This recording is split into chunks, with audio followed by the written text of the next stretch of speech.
Сегодня рассмотрим две кофемолки Bosch MKM 6003 и Aresa AR 3602. Это кофемолки примерно одного класса, но с разницей в цене. Bosch стоит $29, Aresa 18. Для обоих кофемолок отмеряем одинаковое количество зерен. Пускай это будет 40 грамм.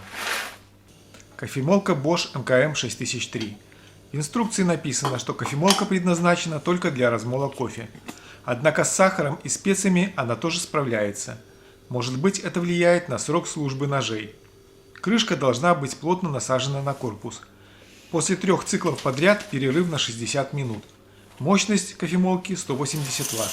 Насыпаем зерна кофе в кофемолку, закрываем плотно крышкой и нажимаем на кнопку выключателя. Степень помола зависит от количества зерен и времени размола.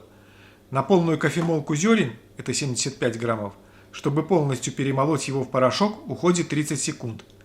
После того, как кнопка выключателя отпускается, кофемолка отключается. Для приготовления кофе эспрессо требуется тонкий помол. Производители рекомендуют 2 порции кофе, это 16 грамм, молоть в течение 10 секунд. 4 порции 32 грамма молоть 15 секунд, 8 порций 64 грамма 25 секунд. Кофемолка Aresa AR 3602. Емкость кофемолки 65 граммов кофе. Мощность также 180 Вт. Не рекомендуется использовать кофемолку для перерабатывания продуктов с высоким содержанием масла, например, арахис, или слишком твердые, например, рис. Максимальная вместимость кофемолки 65 граммов. Нельзя наполнять кофемолку выше краев.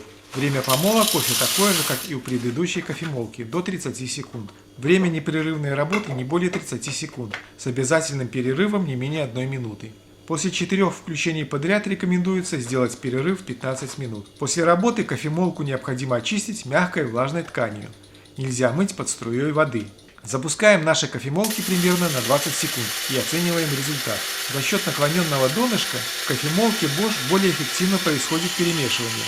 Думаю, что за счет этого должен быть более равномерный помол. Эта 2-секундная пауза сделана для того, чтобы подписаться на канал. При высыпании кофе обнаружил, что в Bosch несколько короче провод. В Bosch 90 см, а у Aresa 110 см. Вроде мелочь, но не очень приятно. Степень помола примерно одинаковая. Может быть, у Aresa несколько грубее. Но эта проблема решается, если на несколько секунд увеличить время помола. Для вентиляции у Aresa в нижней части корпуса сделаны вентиляционные отверстия. Это сказывается на режиме работы. Как заявляет производитель, для Aresa после 4 циклов отдых 15 минут. Для Bosch после 3 циклов отдых 60 минут. Так что переплачивать за марку особого смысла я не вижу. Если не успели, подписывайтесь на канал. Всем приятного кофепития.